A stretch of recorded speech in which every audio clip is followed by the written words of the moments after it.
녹화 시작했습니다. 예.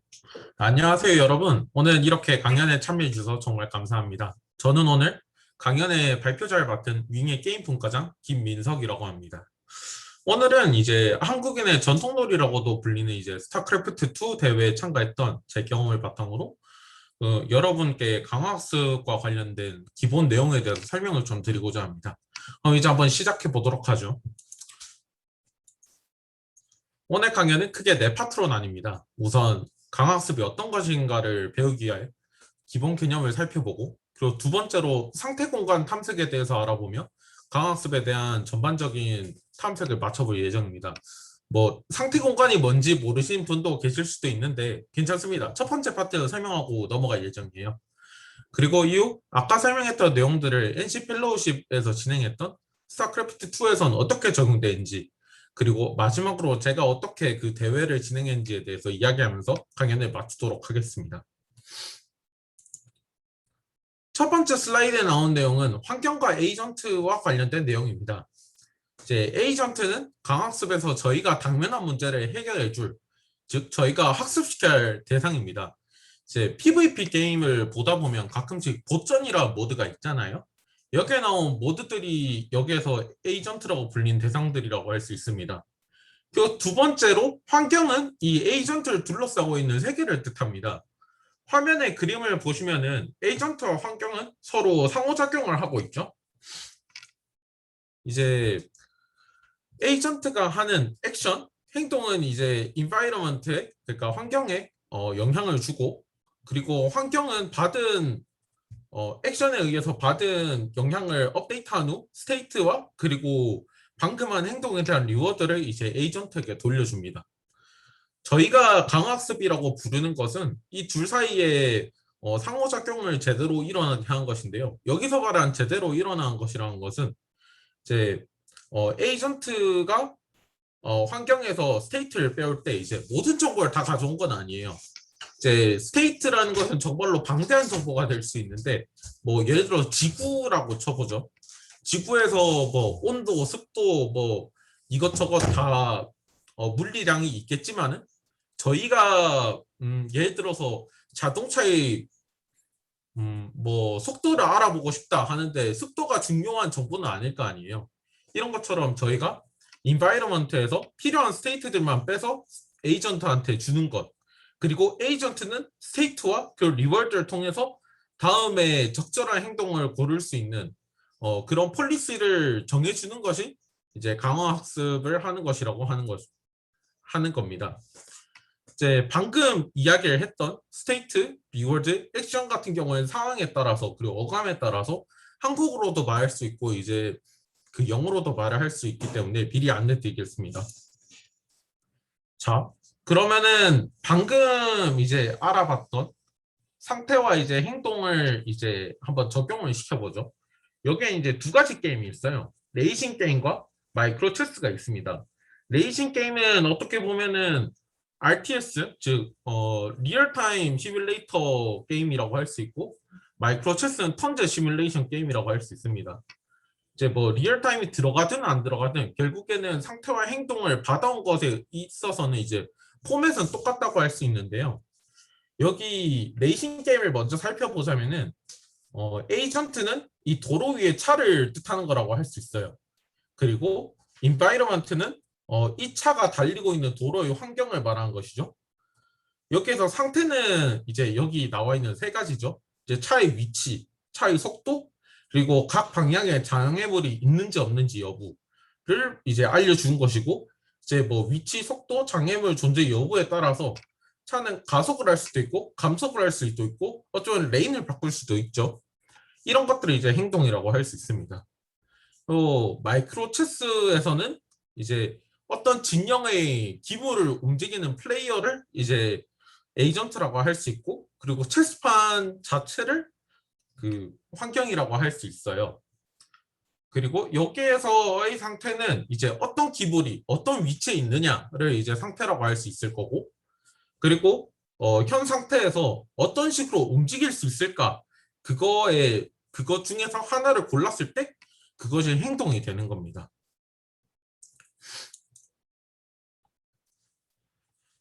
어, 이제 방금 봤던 것처럼 이제 어떤 상태가 있고 그리고 저희가 하는 어떤 행동에 의해서 상태는 이제 다른 상태로 전이를 하게 돼요.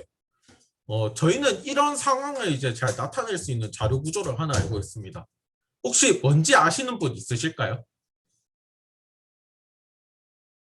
예, 이준명 선생님 답해 주십시오. 그래프 아닌가요? 네, 맞습니다. 그래프 그 중에서도 이제 디렉셔널 그래프를 이제 설명을 할 수가 있겠죠.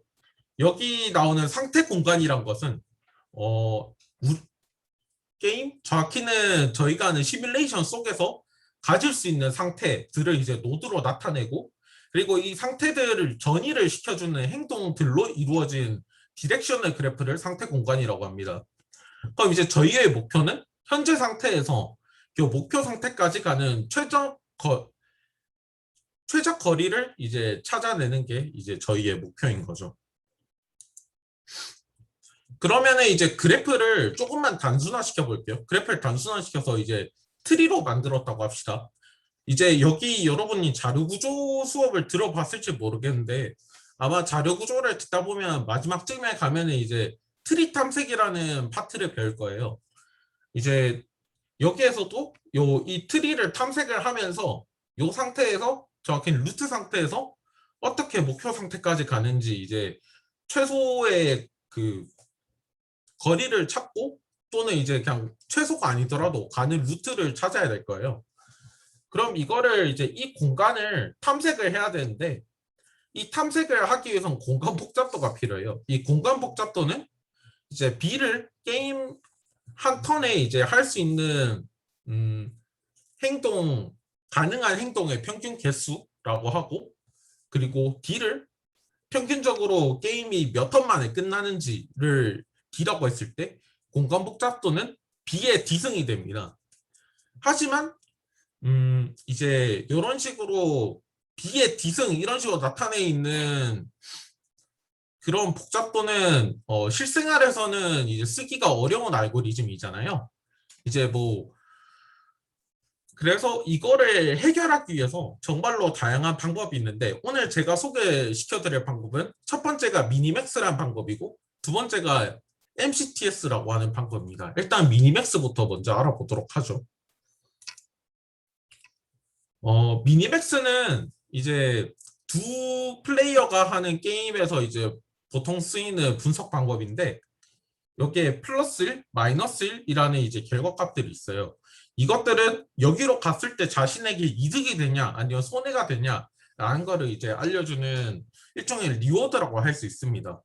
그리고 이 미니맥스에서는 자신의 턴 때는 자신에게 최대 이익이 되는 그 선택지를 고르고 상대의 턴 때는 상대도 이제 가장 좋은 선택을 할 거라는 가정을 깔고 상대에게 가장 좋은 선택을 했다는 가정하에 이제 행동을 예측하면서 시뮬레이션을 진행하게 됩니다. 약간 게임 이론에 나오는 모두가 최선의 선택을 한다 같은 그런 느낌이죠. 이제 이런 식으로 해서 자기 턴에는 가장 좋은 거, 상대 턴에는 상대한테 가장 좋은 거를 이제 선택하는 식으로 탐색을 하게 됩니다. 하지만 이것만으로는 저희가 뭔가 효율적으로 탐색을 한다는 방식이 아니에요. 그냥 탐색을 할 수 있다 정도로만 이제 볼 수 있기 때문에 그래서 이 미니맥스를 조금 고쳐볼 건데 일단 첫 번째로는 평가함수라는 걸 적용을 할 거예요. 평가함수는 아까 봤던 B의 D승에서 D를 이제 감소시키는 역할을 하는 건데 이제 현재 자신이 처한 상황이 어느 정도 자신이 처한 상황이 아니라 이제 어떤 특정 상황이 어느 정도의 자기에게 이제 유리한 상황인지를 이제 판단하는 좀 더 정확한 기준을 이제 세우는 거거든요. 그래서 여기에도 보면은 전문 지식을 바탕으로 설계하는 상황을 판단하는 함수예요. 그래서 뭐 예전에는 이 상황을 뭐 1이나 뭐 마이너스 1이나 이런 식으로만 판단을 했다고 하면은 뭐 지금은 뭐 요거 있고 요거 있고 뭐 있고 이런 식으로 이제 식을 세우고 그럼 이 상황은 0.72라는 점수를 매길 수 있다라고 해서 이제 상황에 대한 판단을 좀 정확하게 한 거죠.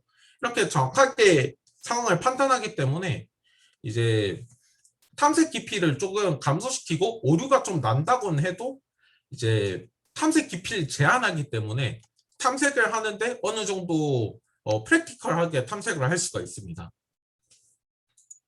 이제 이런 식으로 이제 하게 된 거죠. 아까는 이제 뭐 1, 마이너스 1만 있었다고 하면은 지금은 여기로 가면 0.4, 뭐 여기로 가면 0이란 이런 식으로 자신이 판단을 좀 더 섬세하게 내렸기 때문에 아까처럼 뎁스를 이제 뭐 3까지 뭐 또는 더 깊게까지 주지 않고 그냥 학습만 뎁스 2 정도까지만 이제 예상을 해도 되는 거죠.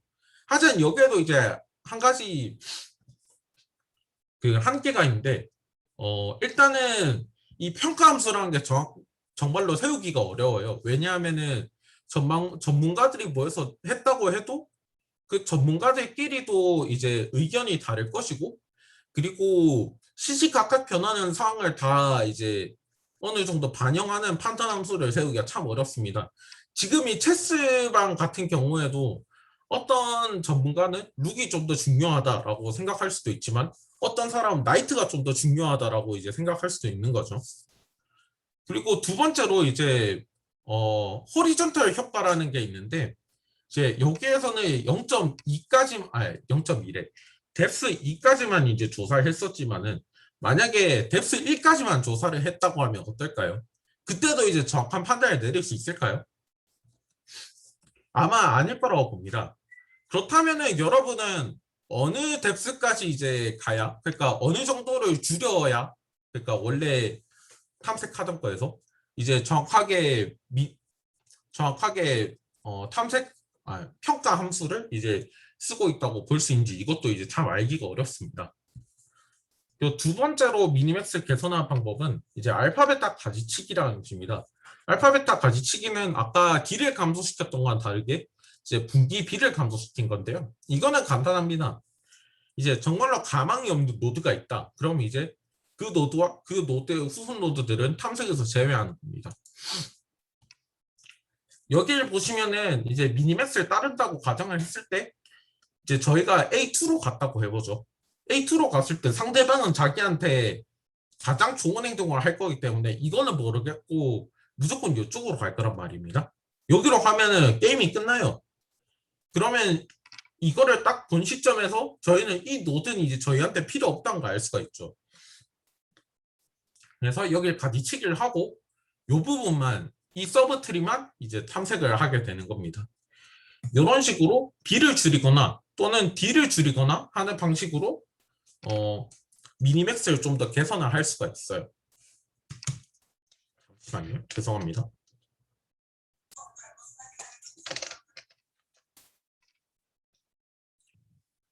하지만 아무리 B나 D를 줄인다고 한들 미니맥스의 한계는 정말로 명확합니다. 결국엔 B의 D승이기 때문에 이제 현실적으로 활용하기가 어려운 공간 복잡도가 있어요.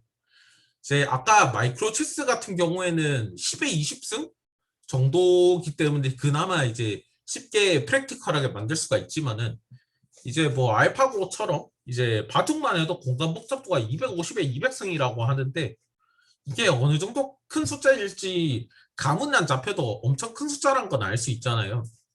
이건 B나 D를 조금 줄인 것만으로는 현실적으로 만들 수가 없어요. 그래서 이 부분에서 등장한 것이 MCTS라고 합니다. 몬테카를로 트리 서치라고 하죠.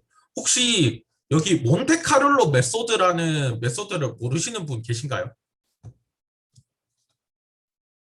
저 모릅니다. 네. 몬테카를로 메소드라고 하는 것은 이제 뭐 여러 번 이제 시뮬레이션을 이제 무작위로 돌려보면서 이제 거기에서 나온 결과들이 이제 큰 수의 법칙 뭐 비슷한 것에 의해서 어느 정도는 이런 경향성을 보이도록 이제 샘플링이 될 거다라는 그런 확신과 함께 이제 무작위 샘플링을 기반으로 하는 방식입니다. 그럼 이제 이 MCTS라는 것도 트리 서치를 하긴 할 건데 무작위로 시뮬레이션을 돌린다라는 방식으로 볼 수가 있어요. 그래서 무작위로 돌리면서 예를 들어서 뭐 저희가 행동을 이 현 시점에서 할 수 있는 게 4가지가 있다고 해봐요. 그걸 해서 각 행동을 10번을 선택을 했는데 첫 번째 행동은 7번 좋은 결과가 나왔고, 두 번째는 3번 좋은 결과가 나왔고, 그 세 번째 6번 좋은 결과가 나왔고, 네 번째는 9번이 좋은 결과가 나왔다고 해봐요. 그 경우에 가장 좋은 액션은 뭔 것 같아요? 이효성 씨 답해 주실래요?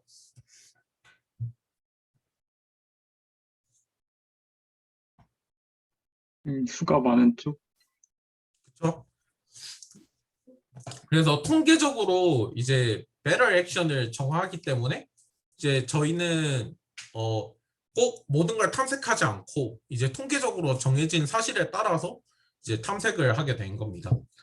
그리고 아까 이제 말했듯이 통계적으로 정하기 때문에 이제 better 액션을 이제 판정하는 탐색 부분과 그리고 정해진 그 결과를 이용한 활용 부분으로 나뉠 수가 있어요. MCTS는 이제 활용한 그 MCTS를 쓰는 부분 이런 느낌입니다. 그럼 이제 방금 말했던 탐색과 활용의 딜레마가 있어요. 이제 아까 네 가지의 그 행동이 있었고 거기서 네 번째 행동이 가장 좋은 행동이었습니다. 그럼 이번에는 그 행동들을 2번씩만 샘플링을 해봤다고 쳐요. 첫 번째 행동에서 2번의 좋은 결과가 나왔고 나머지 행동에서는 다 한 번씩밖에 좋은 결과가 안 나왔다고 해봐요. 그 경우에는 그러면은 사람들이 보기엔 첫 번째 행동이 좀 더 좋은 행동이라고 보이겠지만은 사실은 아까 봤던 대로 네 번째 행동이 가장 좋은 행동이잖아요. 여기서 알 수 있는 거는 탐색을 어느 정도 했는지도 중요하다는 거예요. 탐색을 너무 조금만 했을 경우에는 어느 행동이 유망한지에 대해서 저희가 판단을 내릴 수가 없고요. 그렇다고 탐색을 너무 많이 한다. 그러면은 저희가 좋은 행동이 그러니까 better 액션이 아닌 것들도 이제 많이 선택을 해보게 된 거잖아요. 그러면은 better 액션으로 최대한의 이익을 뽑아야 하는데 그거를 못하게 돼요. 그러면은 저희가 실제로 얻는 보상이 그렇게 많아지지가 않겠죠. 그래서 저희는 탐색과 활용의 비중을 어떻게 해야 하는가에 대해서 이제 생각을 해볼 필요가 있어요. 거기에 대해서 처음에 초기적으로 나온 답변이 이 엡실론 그리디라는 기법이에요. 이제 미리 탐색 비율을 엡실론만큼 정하고 그 나머지 시도는 이제 엡실론 퍼센트만큼 이제 시도를 한 거에서 나온 베럴 액션만을 선택한다라는 거죠. 이제 뭐 식당으로 이제 예시를 들어볼게요. 이제 신입생들이 지스트에 들어왔어요. 그래서 이제 신입생들이 락락도 2번 가보고 그 2학 1층도 2번 가보고 뭐 배달객도 2번 가보고 2번 해보고 해서 그럼 이제 결과가 나왔을 거 아니에요. 그 거기에서 뭐 여러분 락락을 좋아할 수도 있고 그 배달객을 좋아할 수도 있지만 뭐 전 배달객이 더 좋아하니까 배달객이 좀 더 낫다고 생각을 해요. 그럼 그 다음부터 배달객만 시키겠죠 대부분. 이제 그런 거를 이제 엡실론 그리디라고 합니다. 하지만 여기에서도 이제 이 문제를 아까 말했던 이 멀티암드 밴디트 또는 이제 탐색과 활용 딜레마를 어떻게 다룰지에 대해서 틀만 제시했을 뿐이지 결국 적절한 탐색 비율에 대한 답은 내놓지 못하고 있었어요. 그래서 나온 것이 이제 UCT라는 방법입니다. UCT는 Upper Confidence Tree. 혹시 다들 그 고등학교 때 배웠던 신뢰 구간이라는 말 기억하시나요? 네, 이제 어떤 부분에서 이제 추출을 했을 때 이 그 범위 안에 자신이 원한 값이 있을 확률이 얼마다 하는 그런 게 있었는데 그 앞에 엡실론 그리기까지는 저희가 그 좋은 값이 뭔지를 찾았어요. 근데 여기 UCT부터는 구간을 이제 찾아요. 우리가 원하는 값이 적어도 이 구간 안에 있을 것이다 라고 찾아보는 것이고 그리고 그 이제 정확하게 수식 설명까지는 해드리기 너무 복잡할 것 같아요. 제가 넣진 않았지만은 이 그 upper confidence 신뢰 구간의 가장 높은 부분 그리고 뭐 리스트도 있겠죠. 그 부분이 그 구간이 샘플링을 하면 할수록 짧아져요. 근데 여기에서 구간이 짧아진다는 건 좀 더 이제 측정이 제대로 됐다는 거죠. 그리고 예를 들어서 이거 두 번째 그림을 보시면은 여기 이 액션의 가장 낮은 값이 이 액션의 가장 높은 값보다 커요. 그 말은 무슨 말입니까? 이 액션보다 이 액션이 더 좋은 액션이라는 게 자명하단 말이죠. 그러면 이제 이런 액션을 엘리미네이트하고 그리고 계속 이제 저희가 샘플링을 한 거죠. 근데 여기 UCT에서 중요한 게 뭐냐면은 이전까지는 탐색은 탐색대로 활용대로 이제 이산적이게 나눠서 했다고 하면 UCT는 그런 게 아니에요. 그냥 탐색과 활용을 한 번에 하는 겁니다. 그리고 탐색을 하면서 이전에 얻었던 정보들을 계속 활용을 하는 거죠. 이제 뭐 활용을 하는 부분이라고 하는 게 뭐 이렇게 리메이트 시키던가 아니면은 요 그 신뢰 구간이 계속 좁아지던가 하는 느낌으로 이제 계속 통계적으로 하는데 이전에 얻었던 결과들 베이스로 이제 또 측정을 하는 거기 때문에 보통은 엡실론 그리디보다 높은 효과를 보인다고 이제 입증이 되었어요. 이제 수치적으로 좀 더 접근을 하고 싶으신 분이 있으시면은 이제 제가 이제 찾아봤던 사이트나 그런 쪽을 이제 나중에 드리도록 하겠습니다. 그럼 이제 여기까지가 이제 제가 여러분께 말씀드리고 싶었던 강화학습과 관련된 그 기본 정보들이에요.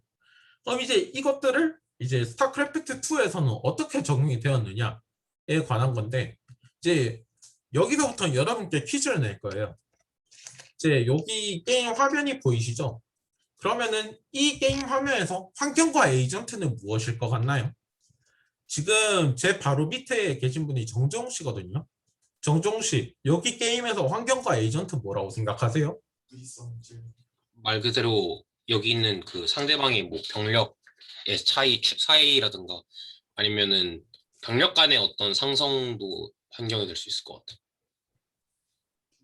그럼 에이전트는요? 에이전트는 그 유닛들 하나 자체 아닐까요?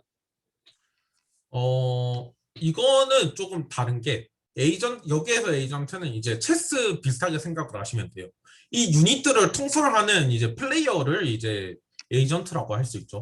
환경 같은 부분은 잘 집어주셨어요. 이제 이 상대방은 이제 얼마나 유닛이 있는지, 어떤 유닛이 있는지, 그리고 그 유닛의 능력치는 어떤지 이런 건 다 이제 환경이라고 할 수 있고요.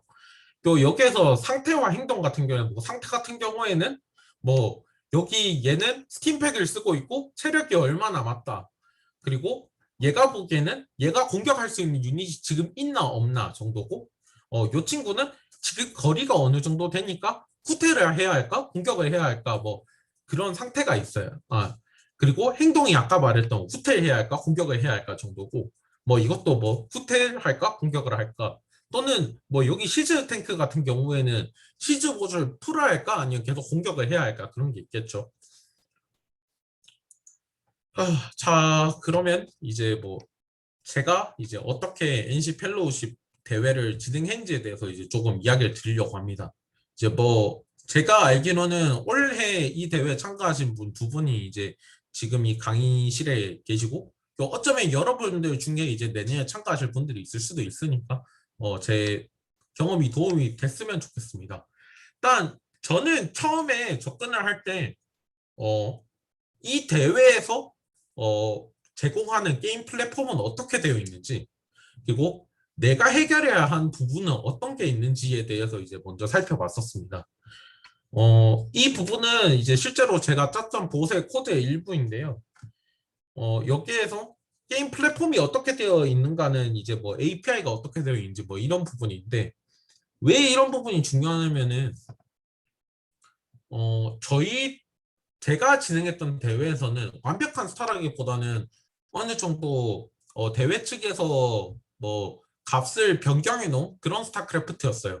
하지만 API는 그냥 블리자드에서 준 API를 썼기 때문에 이제 값을 변경하면서 생기는 충돌이 있어서 이제 스타크래프트 2를 해보신 분이 여기 계실지는 모르겠지만은 스타크래프트 2에서 이제 핵을 쏘기 위해서는 고스트가 있어야 하고 그리고 그 유령 군수공장인가 거기에 이제 핵이 있어야 돼요. 근데 이 맵에서는 이제 유령 군수공장이 없고 그 커맨드 센터에서 그냥 핵을 생산할 수 있게 해놨었는데 근데 그 API에서는 그런 걸 다루지 않아놨기 때문에 요 부분이 이제 액션을 이제 어펜드 하는 부분인데 여기에서 그냥 뭐 유령 군수공장 그 커맨드 센터에다가 뭐 빌드 누크를 해라라고 하면 오류가 나면서 튕겼었어요. 그래서 뭐 이런 경우에는 좀 더 이제 그 플랫폼을 살펴보면서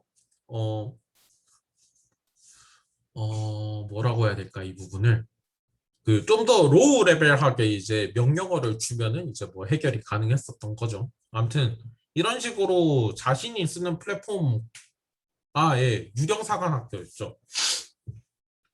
플랫폼 코드가 어떻게 되어 있는지, 어떻게 활용할지를 먼저 살펴보고, 그럼 이제 내가 해결해야 되는 부분이 뭐냐는 것은 이제 플랫폼에서 원하는 게 있을 거예요. 처음 상황이 있고, 그리고 이기기 위한 조건이 있고, 그리고 어떤 시간이, 특정 시간이 되는데도 끝나지 않았을 경우에는 점수가 더 높은 쪽으로 이제 그 승리를 주거든요. 이제 이런 부분을 어떻게 점수를 높일까, 아니면 어떻게 이제 소탕을 시킬 수 있을까 하기 위해서 그 보스에다가 내가 구현해줘야 되는 부분이 어떤 게 있는지 이제 살펴보는 시간을 가졌었습니다. 이 시간을 아마 한 일주일, 2주일 정도 가졌던 것 같아요. 이제 두 번째로는 이제 게임 관련 정보를 파악한 게 정말로 중요하죠. 여기 앞에 보시는 부분은 이제 군단의 심장 시절인가? 그 시절 때 테란 관련 유닛들의 이제 뭐 DPS 표라든지 뭐 칼고 이거는 뭐 얼마나 적재할 수 있는지 뭐 이런 부분이죠. 아무튼 이런 스탯들을 좀 알 필요가 있었어요. NC 펠로우십에서 준 맵에서는 그 저희가 자원을 캐는 게 아니라 이제 일정 시간마다 그 미네랄이 20, 가스가 5가 들어오는 형식이었는데, 가스가 5가 들어왔다는 게 중요한 게 뭐냐면은 가스의 양이 적기 때문에 많은 가스를 먹는 유닛들은 쓰기가 힘들어요. 그래서 자원에 비해서 얼마나 유용한가, 이제 그런 걸로 치면은 고스트는 웬만하면 쓸 수가 없는 전략이죠. 가스가 125니까. 그리고 이제 어떤 상승 유닛이 있으며 어떤 상황에서 좋은가, 이거 같은 경우에는 이제 자신이 마린을 엄청 뽑았다고 해봅시다. 근데 마린이라는 이 유닛은 화염차 앞에서는 그냥 밟혀 죽어요. 이게 스플 데미지도 있고, 그리고 이 유닛 자체가 경장갑 유닛에다가 더 피해를 주는 유닛이기 때문에 화염차가 뭐 이런 상성 관계가 있기 때문에 이걸 파악한 것도 중요했으며, 그 마지막으로 이게 가장 중요한데, 좋은 스킬이 있고 잘 활용할 수 있는가, 이게 정말로 중요했어요.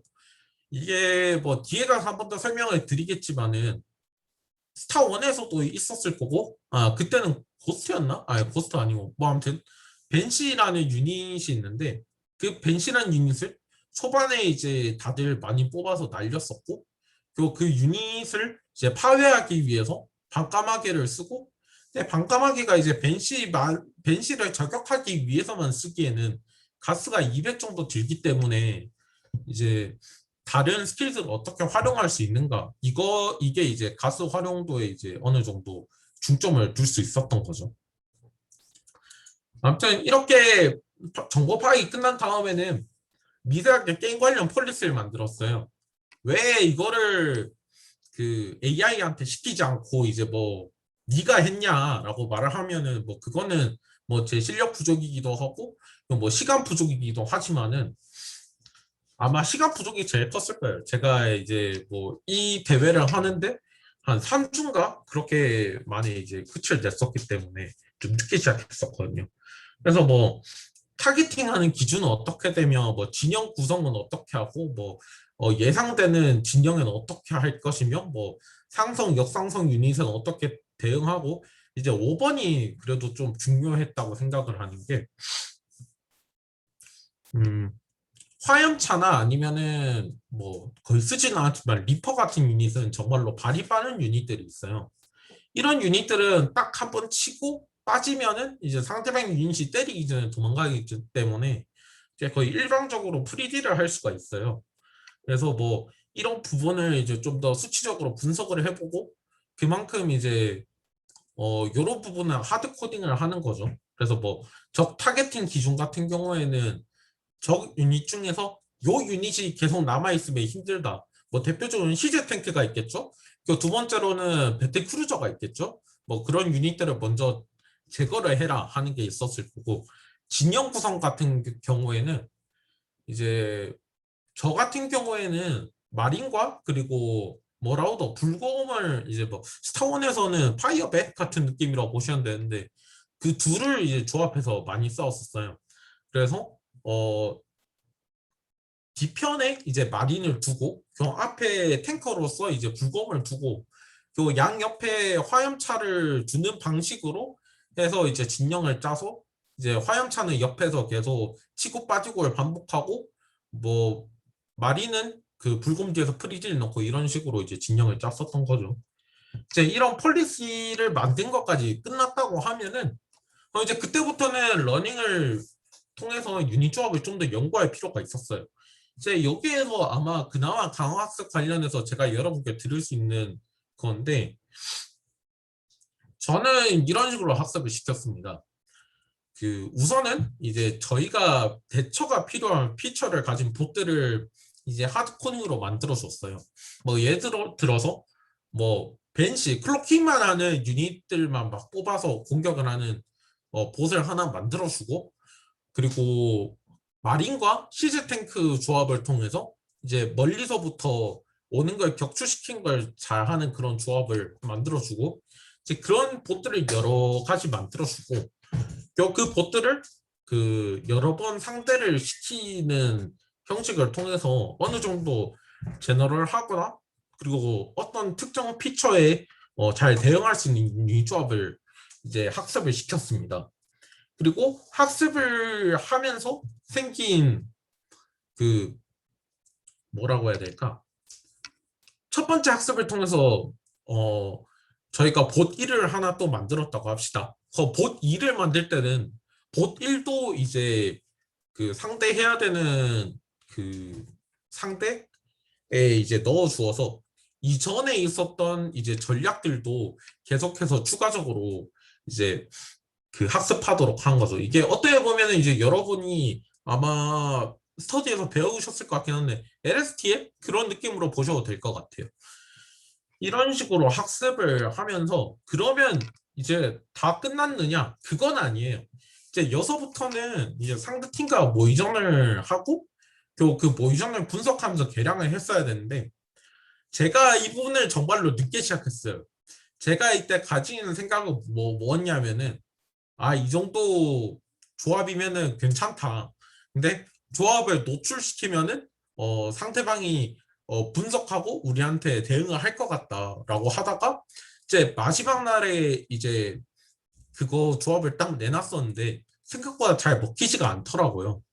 그래서 그 당시에 마지막 날에 그냥 계속 잠 안 자고 이제 계속 모의전 돌린 결과를 이제 보면서 뭐 예를 들어서 뭐 상대방이 유인하는 부분에서 이제 그 안 따라하게 하는 그런 부분이 부족했다 또는 초반 화염차 러시가 왔었을 때 너무 약하다 뭐 이런 부분이 있었기 때문에 그런 부분을 제가 계속 개량을 했고 그리고 이게 뒤통수 핵 전략이나 이제 효녀 벤시가 뭐냐면은 아까 말했지만 벤시란 유닛이 클로킹 유닛이에요. 그 클로킹 유닛을 처음에는 클로킹을 잡아낼 수단이 없기 때문에 그냥 계속 벤시가 공격한 걸 보고만 있어야 돼요. 그래서 이제 근데 벤시가 나올 타이밍쯤 나오고 저희 진영까지 올 때쯤 타이밍에 이제 반까마귀라는 이제 클로킹을 간파할 수 있는 유닛을 뽑을 수 있는 시간이 되거든요. 그래서 딱 그때쯤에 반까마귀를 내면은 이제 현열 벤시도 그냥 퇴치할 수 있다 뭐 이런 느낌으로 특이한 전략들을 인지하고 걔네들한테 상대할 수 있도록 이제 개량을 했었습니다. 뭐 아까 말했듯이 상대 팀도 당연히 우리 팀 분석하기 때문에 제가 많이 썼다고 했던 그 불곰과 그리고 그 마린 조합 같은 경우에도 이제 어느 정도 많이 썼었고 어느 정도 그 연구가 됐었고 근데 뭐 이거는 여기서부터는 좀 TMI일 수도 있는데 결국에는 그 날무필드 하나를 이제 방어를 못하긴 했었어요. 이제 뭐 그 부분은 이야기가 길어지니까 넘어가도록 하죠. 뭐 그래서 결과는 뭐 저희 팀은 4등을 했었습니다. 뭐 4등을 했다고는 해도 이제 위에 세 팀이 이제 제가 이제 방어를 못했던 이제 다이머필드 3개를 했던 팀인데, 그래서 뭐 하더라도 날먹을 안 쓴 팀들 중에서 1등을 했기 때문에 저 알아서는 정신적으로 승리를 하고 있었기 때문에 뭐 잘 했고요. 여기에서 제가 여러분께 드리고 싶은 말씀은 오늘 강연 주제랑은 좀 안 맞을 수도 있겠지만은 너무 러닝에만 집중하지 말고 이제 뭐 어떻게 보면 하이퍼 파라미터라고도 할 수 있을 것 같아요. 이제 이 표현이 맞는지 모르겠지만은 이제 러닝으로만 이제 모든 것을 해결하려고 하기보다는 그냥 자기가 좀 더 이제 조사를 해보고 이제 그 전문 지식을 제가 한 건 어떻게 보면 평가 함수라고 할 수 있어요. 자기가 지식을 얻어서 그 부분을 코드를 통해서 이제 구현을 하면은 그러면은 이제 학습에 들이는 시간을 좀 더 줄이고도 생각보다 괜찮은 성적을 낼 수 있다고 생각을 합니다. 감사합니다.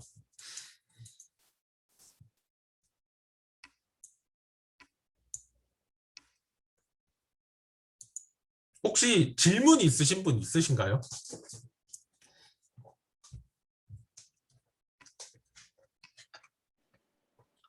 저 3가지 질문이 있는데요. 안녕하세요. 저는 조분함입니다. 일단 첫 번째는 그 수치적인 자료를 부탁하면 주신다 해가지고 슬랙에 그런 이론적인 부분에 대한 수치적인 자료들을 올려주시면 좋겠고요. 두 네. 번째는 그 LSTM에 관련된 건데 그 마지막 부분 거의 끝자락 부분 LSTM에 대해서 설명해 주셨는데 그 LSTM은 제가 조금 알고 있는데 그게 자연어 처리에서 그 약간 장기 기억 관련하여 돼서 약간 그런 모델이잖아요. 장기 기억 관련돼서 그게 네. 그 자연어 처리에서만 적용된 줄 알았는데 그것이 어떻게 이제 봇들에게도 적용돼서 행동할 수 있는지 어떻게 학습을 적용시킬 수 있는지가 궁금하고 그리고 세 번째 마지막은 그 개량을 하셨다고 하셨잖아요. 마지막 부분에 그 게임에서. 네. 근데 그 개량을 하면은 그 또 학습시키는데도 좀 오래 시간적인 여유가 있었는지가 궁금합니다. 예. 일단은 두 번째 질문부터 먼저 설명을 드릴게요. 첫 번째 질문 뭐 그냥 제가 나중에 이제 올리도록 하겠습니다. 제가 LSTM이라 말을 썼던 이유는 이제 아까 이제 조문환님께서 말씀해 주셨던 이제 장기 기억이라는 그 부분이 이제 베이스가 된 게 맞아요. 이제 이전에 학습을 시켰던 봇들 같은 경우에는 예전에 있던 상대 봇들의 피처를 어떻게 대응하는지에 대한 그 방식을 어느 정도 익히고 있을 거란 말이에요. 그런 방식을 익히고 있는 친구를 이제 또 새로운 상대 보스로 넣음으로써 이제 예전에 있었던 피처들을 조금 가지고 왔다라는 느낌으로 제가 설명을 했었습니다. 그리고 요 부분의 개량이라는 부분은 이 개량은 이제 학습을 시키는 부분은 아니었어요. 학습을 하는 때는 제 컴퓨터로 시키면은 아마 그냥 한 3, 4일은 무조건 걸릴 거고 그때 저 같은 경우에는 저랑 같이 팀메이트였던 선배님이 계시던 그 랩실이 또 강화학습 쪽을 하는 곳이라서 거기에서 연구실 자원을 좀 빌렸었습니다. 그래서 뭐 거기에서 한다고 해도 한 6, 7시간 걸렸었기 때문에 여기서 말하는 개량은 이제 뭐 모델을 개량한다 그런 의미라기보다는 제가 A라는 문제점이 있을 때 이 A라는 문제점을 어떻게 해결을 하냐에 대한 그런 부분이었습니다. 예를 들어서 뭐 효녀 벤시라고 하면은 아까 말했던 타이밍을 재서 뭐 그 부분 그때쯤에 이제 반감하게 낸다던가 뭐 그런 느낌이죠. 혹시 질문에 대한 대답이 잘 되셨는지요? 그러니까 마지막은 약간 피드백 제언 같은 거라고 봐도 될까요? 그 그러니까 모델에 대한 피드백이 아니라 제가 해놓은 하드 코딩에 대한 피드백이라고 이해를 하시면 될 것 같습니다. 네, 감사합니다.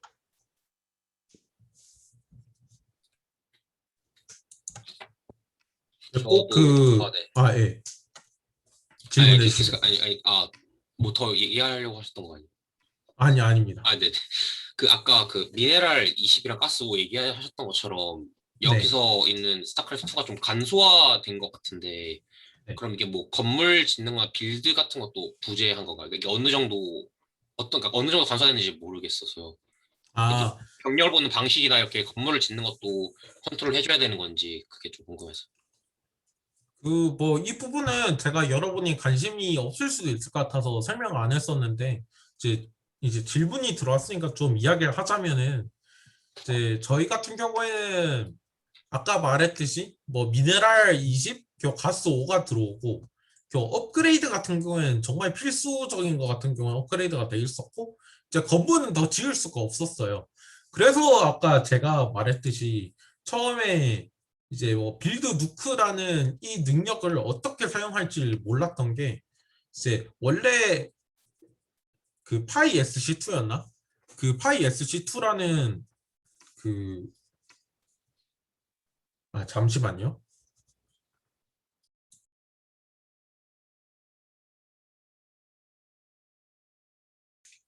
파이 SC2라는 이 라이브러리에서는 당연히 커맨드 센터에서 빌드 누크를 한다는 상황을 생각을 안 했었기 때문에 관련 함수를 이제 만들어 놓진 않았어요. 하지만은 자료 구조 과목을 보시면은 거기에서 이제 클래스를 설계를 할 때 이제 정말 베이스적인 함수를 하나 만들고 그 함수를 감싸서 뭔가 좀 더 고등한 함수를 만드는 형식을 했었고 여기서 그런 식으로 만들었기 때문에 그 베이스가 되는 함수를 에다가 이제 원래는 안 되는 조합의 내용과 이제 유닛에게 이 행동을 해봐라고 이제 때려 넣었던 거죠.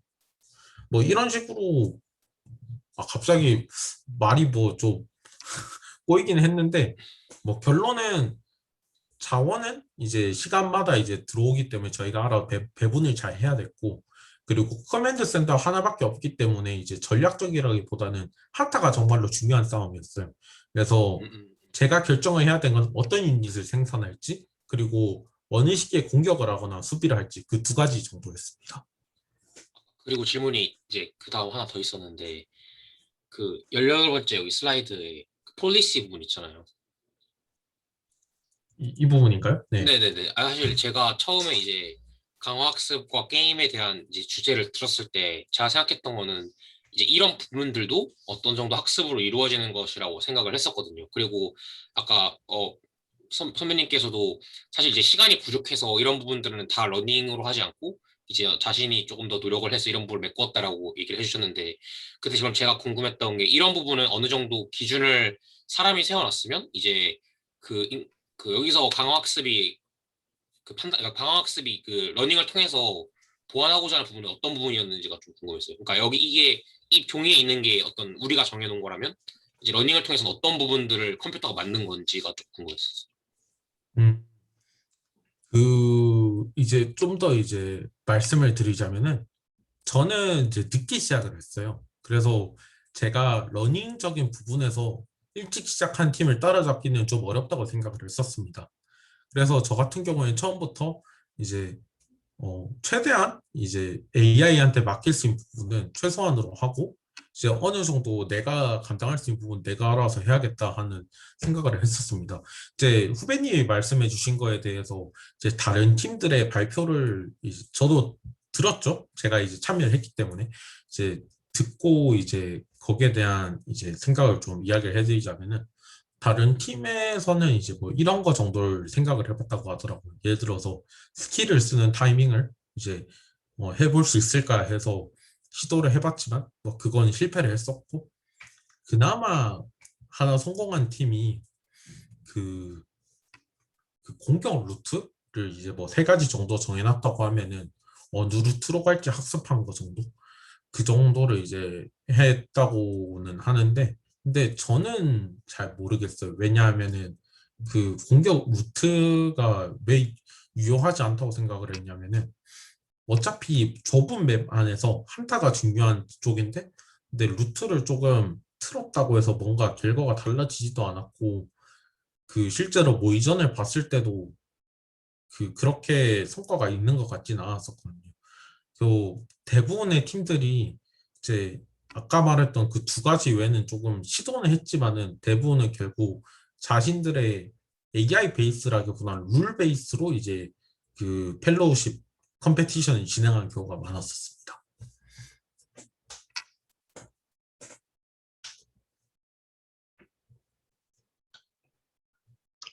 저도 질문 하나 드려도 될까요? 네? 민성님께서 이제 그 롤베이스로 한번 해보셨잖아요. 그 게임에 대해서 이제 어떤 컴피티션을 해보셨는데, 어, 그러니까 이제, 그러면 이제 NC 펠로우십, 작년에 했던 이제 NC 펠로우십 컴피티션에서는 그러면 이제, 러닝 베이스라기보다는 이제 하드 코딩을 기반으로 한 이제 룰 베이스가 이제 약간 주요한 메타가 됐고, 실제로 그런 팀들이 좀 좋은 성적을 거뒀다. 지금 말씀하신 게 이거죠? 네, 그쵸. 그러니까 저 같은 경우에도 룰 베이스로 했고 아까 위에 이제 1, 2, 3등 같은 경우에도 네네. 이제 배틀 크루저 한 번에 이제 들밀어서 야마토포로 끝장내는 그런 빌드가 마지막에 나왔었는데 네. 이제 다들 그 빌드를 썼었습니다. 그러면 이제 그래도 이제 러닝 베이스 메소드에 대해서 좀 이제 공부를 하셨을 테니까 여쭤보는 건데 그러면 이제 이런 게임 같은 상황에서는 이제 좀 러닝 베이스라는 게 어떨 때 중요하고 어떻게 좀 의미를 가지는지에 대해서 좀 생각하시는 걸 들려주셨으면 좋겠거든요. 그러니까 뭐 롤 베이스랑 좀 비교를 한다든지 해서 네네. 음, 저는 뭐 이거는 어디까지나 이제 한 달 남짓 안 되는 시간밖에 참여를 안 했던 제 견해입니다만은 저는 어느 정도 매크로한 부분, 좀 더 큰 부분에서는 이제 러닝을 쓸 수 있다고 생각을 해요. 하지만 마이크로한 부분은 이제 쓰기가 어려운 게 뭐 플랫폼을 고친다면은 가능을 했겠지만은 제가 썼던 플랫폼에서는 이제 그 리워드가 오는 게 매 초마다 리워드가 도착하는 게 아니라 한 판이 끝날 때마다 이제 리워드가 도착을 했었기 때문에 이제 마이크로한 부분을 이제 러닝으로 뭔가를 만들기는 어려웠습니다. 그래서 러닝 베이스 AI의 비중을 좀 더 높이고 싶으시다면은 리워드가 오는 그 시간이라고 해야 되나? 갭이라고 해야 되나? 그런 부분을 좀 더 줄이시고 만드시면은 좀 더 괜찮을 것 같아요. 이게 제가 질문을 잘 이해한 게 맞나요? 네네. 그러니까 제가 이제 이해하기로는 러닝 베이스도 물론 좋지만 이제 약간 큰 부분에서 그러니까 큰 부분이라는 게 이번 컴피티션 같은 경우에서는 뭐 SC2 환경에서 리워드가 한 판이 끝날 때마다 이제 뭐 승리나 패배 이런 식으로 피드백이 오는 거잖아요. 네, 그쵸. 그래서 이제 피드백을 바로바로 받기가 어려웠고 그래서 좀 그 부분을 이제 핸들링하기가 어려웠다. 왜냐하면 러닝 베이스 같은 경우에는 아무래도 리워드가 좀 매 스텝마다 와야 되는데 그게 불가능하니까. 그래서 이제 뭐 크게 보면은 가능은 하겠지만 이제 그걸 핸들링하기에는 아직 좀 미흡했으니까 이제 마이크로로 하셨다는 거잖아요. 네, 그래서 매크로 부분을 이제 네네. 러닝으로 돌리고 나머지는 룰 베이스로 했었던 거죠. 근데 제가 알기로는 이제 러닝하는 이 플랫폼 자체도 뭐 저희가 좀 노력을 하면은 이제 어느 정도 스텝마다 이제 보상 리워드를 할 수 있도록 고칠 수는 있을 테니까 이제 제가 알기로 준영님이 이번에 컴페티션 참가하신 걸로 알고 있는데 그 AI 베이스로 이제 좀 더 하시고 싶으시다면은 그런 플랫폼을 고친 것을 한번 생각해 보신 것도 나쁘지 않을 것 같습니다. 어디까지나 제가 썼던 플랫폼이랑 비슷하다는 가정 아래에서 그렇지만요. 아, 네네. 그 이제 제가 이제 질문을 드린 게 사실은 게임에서도 러닝 베이스를 좀 쓰려고 하는데 그 핸들링이 잘 안 된다는 얘기를 들었거든요. 그래서 지금도 이제 AI 같은 경우에는 뭐 김경준 교수님 수업에서도 들어봤지만 이제 아직은 롤 베이스가 굉장히 우세하고 롤 베이스가 사라지지 않을 거다 이런 얘기를 들어서 좀 어떻게 생각하시는지에 대해서 좀 견해를 들어보고 싶어서 질문을 드렸습니다. 그 부분에 대해서는 내가 아까 말씀드렸던 거랑 비슷하게 이제 리워드를 주는 것 자체가 참 어렵다고 생각을 하거든요. 이제 매 스텝마다 준다고 해도 그 스텝이 나중에 가서는 진짜로 좋은, 그러니까 정확한 리워드였을까? 라는 생각을 하긴 또 좀 어렵죠. 예를 들어서 아까 이제 그 마린이 킬을 했다고 해봐요. 근데 킬을 했어도 이제 마린을 죽였느냐, 뭐 아니면은 뭐 다른 걸 죽였느냐 해서 아 죽였으니까 점수 리워드는 더 좋지. 근데 그거를 죽이는 동안 정말로 중요한 걸 못 죽였다고 해봐요.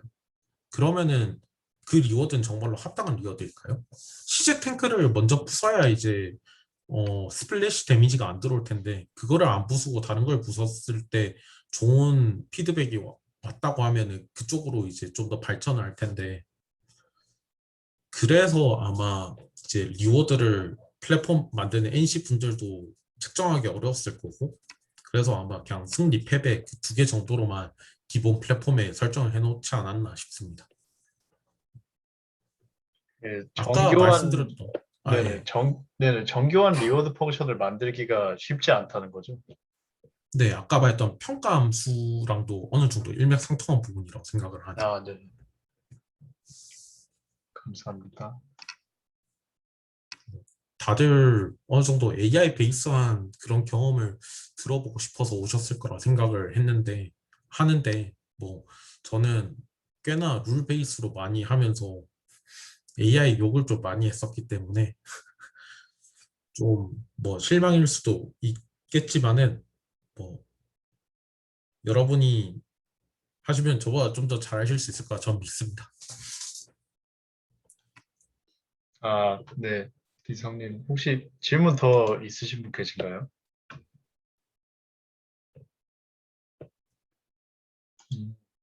없으시군요. 아, 네. 비성님 발표 감사드리고요. 굉장히 관련된 경험 발표해 주신 점 굉장히 감사합니다. 그 만약에 그 오늘 발표했던 내용 중에서 이런 부분이 이해가 안 간다 아니면은 좀 더 이제 자료가 있으면 좋겠다 하시는 분들은 저한테 이제 그냥 가볍게 이제 연락을 해주시면 될 것 같습니다. 뭐 슬랙으로 연락을 드려도 되고요. 뭐 저도 그 뭐 아직은 많이 부족한 사람이기 때문에 뭐 질문에 대해서 무조건 답할 수 있다라고는 말씀을 못 드리겠지만은 이제 어느 정도는 같이 고민할 수는 있을 것 같습니다. 그러면 오늘 발표 들어주셔서 정말로 감사합니다.